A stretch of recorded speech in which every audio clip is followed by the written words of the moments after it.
E o governo federal propôs ao Congresso o fim da isenção do imposto de renda sobre as letras de crédito do agronegócio. A medida impõe uma alíquota de 5% sobre os rendimentos, o que pode enfraquecer uma das principais fontes de captação de recursos para o campo. Quem analisa os impactos dessa proposta agora ao vivo é o consultor de agronegócio e colunista aqui do AgroMais, Celso Ricardo, que já está ao vivo com a gente. Celso, bom dia, bem-vindo.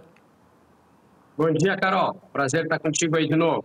Eu que agradeço a disponibilidade, sempre aqui trazendo conteúdo, informação para quem nos acompanha. Celso, agora falando sobre esse assunto, né? Qual o impacto direto dessa taxação de 5% sobre os rendimentos das LCAs para os produtores rurais? Onde que afeta aí o produtor rural? Vamos trazer essa explicação para quem nos acompanha. Carol, essa situação é desastrosa.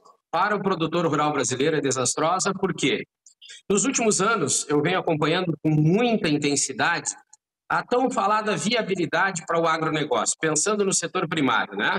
Viabilidade econômica e financeira, que nos últimos tempos não existe. O produtor rural brasileiro tem trabalhado para pagar conta quando ele pode. E vale salientar que o produtor rural brasileiro hoje, pequenos, médios e grandes, na média, estão com um débito, né, endividados em torno de 70% a 75%. Essa é uma realidade. Mas quando nós falamos em mais uma tributação, né, nós precisamos lembrar o seguinte: nós estamos falando de um produtor de uma cadeia produtiva que está com custos gerais, nós não podemos falar em custo de produção, que aí fica meio tendencioso, né? Custo de produção com o preço da commodity ainda pode apresentar alguma pequena margem, risco alto, mas uma pequena margem. Nós temos que considerar a propriedade rural como um todo, todas as despesas, para nós podermos, né, colocar no preço das commodities e saber se temos lucro ou não dentro da atividade rural. Mas, somados, a Selic em 14,75%. A IOF, que o Haddad falou numa reciclagem, mas nunca foi um objetivo, então nós estamos trabalhando com uma IOF de 3,5%. Aí agora nós temos que ainda agregar 5% dessa retirada da isenção do imposto de renda. Então, sobre as LCAs, que é um caminho de captação de recursos para investimento para o produtor rural. Somados a isso, nós temos 30% a 35% de tributação sobre a produção. Mais os custos totais, fica inviável. O governo parece que está trabalhando, no nosso entendimento principalmente, em inviabilizar a produção no campo de uma forma muito grande. Esses tributos todos sobre as linhas de crédito, que são essenciais para a produção do agro, estão inviabilizando ainda mais. Semana agora passada eu fiz uma análise sobre a agricultura, sobre a produção de soja e sobre a pecuária de corte. Ambos estão fechando no negativo. O produtor rural ele não consegue nem empatar, não consegue chegar no ponto de equilíbrio. Ao invés de nós estarmos trabalhando para reduzir carga tributária, reduzir custo, viabilizar a produção no campo, o governo federal está trabalhando de uma maneira totalmente contrária e parece, aos nossos olhos, que a ideia é realmente comprometer a produção no campo. Pois é, Celso, era justamente isso que eu ia te perguntar agora. Você acredita que o Congresso pode barrar ou modificar essa proposta? Qual a sua visão nesse cenário? Carol, eu acho que não só pode como deve. Eu acho que o Congresso Nacional deveria, na minha opinião, fechar os olhos e barrar imediatamente essa situação. Por quê?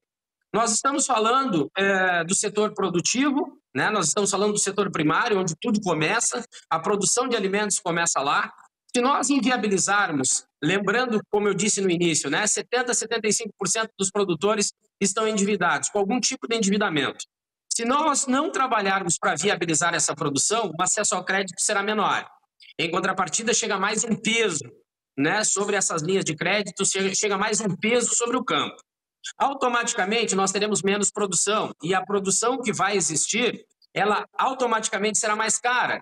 Então, nós inviabilizamos a produção no campo e esses alimentos chegarão mais caros, né, nas gôndolas dos mercados. Lembrando que preço de alimentos, nós temos a inflação, nós temos o custo alto hoje para produzir, mas, em contrapartida, o governo faz um trabalho contrário, né, inviabilizando ainda mais essa produção, que nós, brasileiros, vamos pagar mais caro, sim, o alimento lá nos supermercados, porque os cenários que estão incidindo, seja sobre pequenas, médias e grandes propriedades rurais, na parte de grãos ou na parte de pecuária, está inviabilizando a produção e, como eu disse, menos produção, automaticamente o preço dos alimentos vai subir novamente, ou vai se manter, né, no mínimo, nos patamares que estão, com uma tendência de alta para o consumidor brasileiro, infelizmente. Esses que já estão elevados, né? A gente vê aí muita oscilação de preço, o pessoal reclamando, a gente vai ao supermercado, o consumidor se assusta com o preço aí alto de ovo, carne, né? Vários produtos. Então, assim, pode ser que aumente, né? Ainda mais. Olha, Carol, infelizmente a questão não é nem pode, né? Vai aumentar. E nós sabemos que existe um caminho. Todos nós sabemos que o governo ele não é inocente nessa situação. Nós sabemos que existe um caminho para essa produção. Tem o campo, na situação que está, nós temos a indústria, nós temos a logística brasileira, que é muito complicada, e nós temos ainda essa liberdade que entra governo e sai governo, que diz que não pode intervir nas questões ligadas aos supermercados em si, ao produto na prateleira. Então, trabalhar, que nem eu estava vendo a matéria anterior, somente na isenção dos produtos da cesta básica não adianta. Se o mercado tiver a liberdade e o custo de produção estiver alto, nós temos que entender que isso não vai surtir efeito. Será momentâneo e rapidamente os preços irão disparar novamente. Nós temos que ter responsabilidade, eu acho que a FPA está devendo muito sobre isso. O Ministério da Agricultura eu nem falo porque o ministro ele praticamente se calou com relação a essa situação. Mas a FPA, tendo em vista a sua importância, tem que se manifestar, porque hoje nós deveríamos estar trabalhando, né, nós deveríamos estar percorrendo o caminho inverso. Reduzir os custos para quem produz no campo. Acompanhar toda essa parte de transformação na indústria, melhorar a nossa logística e entender por que os mercados estão colocando preços nas alturas. Esse deveria ser o nosso caminho hoje, até para nós sermos mais competitivos no mercado internacional.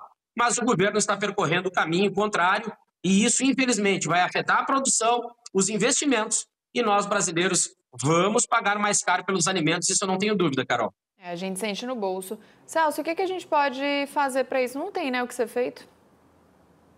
Carol, a fala do Lula, aquela vez infeliz, né, uma fala infeliz, se tá caro não compra, não é assim que funciona.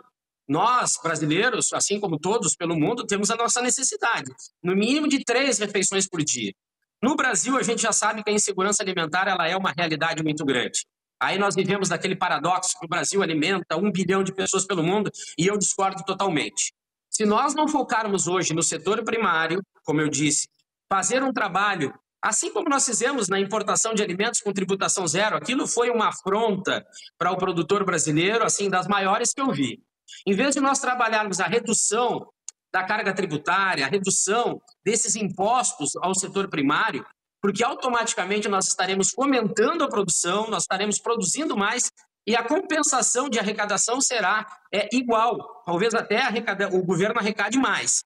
Se nós não tivermos esse impacto, Carol, e eu não vejo ninguém atuando nessa forma, o Congresso não está trabalhando na redução de custos, a própria frente parlamentar não está trabalhando a questão de custos, se nós não focarmos nesse problema, que é o maior que nós temos hoje, com certeza nós vamos viver ainda dias nebulosos, muito próximo, Carol, principalmente em termos de preço.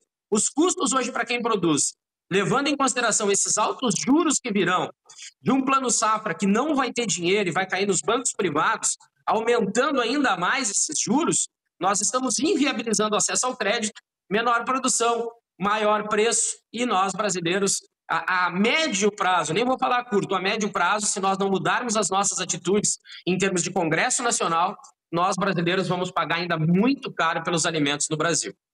É isso, Celso. Acho que fizemos um panorama aí, né, sobre essa questão. Tem algo que você queira aproveitar o espaço para acrescentar aqui? Carol, eu tenho feito nos últimos tempos uma análise sobre todas as cadeias produtivas e isso tem que ficar bem claro para todos que nos assistem. Fiz sobre o arroz, sobre a soja, sobre o trigo, sobre a pecuária de leite. E esse cenário, que é um cenário que não é debatido no Brasil, ele precisa vir à tona. Não sei se as pessoas não estão tendo acesso ou muito interesse. Todas essas cadeias produtivas nos últimos meses têm fechado no vermelho. Muitos produtores têm abandonado as atividades e essa perspectiva, né, do acesso rápido ao plano safra, ela está comprometida por vários aspectos. Então, mais ainda nós nos preocupamos do que vai acontecer para frente. Nesses cenários que estão sendo impostos para o produtor rural, a minha preocupação é com a falta de viabilidade econômica e financeira que vai comprometer o setor produtivo e, consequentemente, a economia brasileira, tendo em vista a redução da produção e até mesmo o abandono do produtor rural. Eu acho que já passou da hora de nós começarmos a tomar as medidas necessárias para reverter esse cenário, Carol. É isso, Celso. Obrigada pela participação. Celso Ricardo, que é consultor de agronegócio e colunista aqui no AgroMais. Obrigada, viu? Obrigado, Carol, pela oportunidade e até a semana que vem.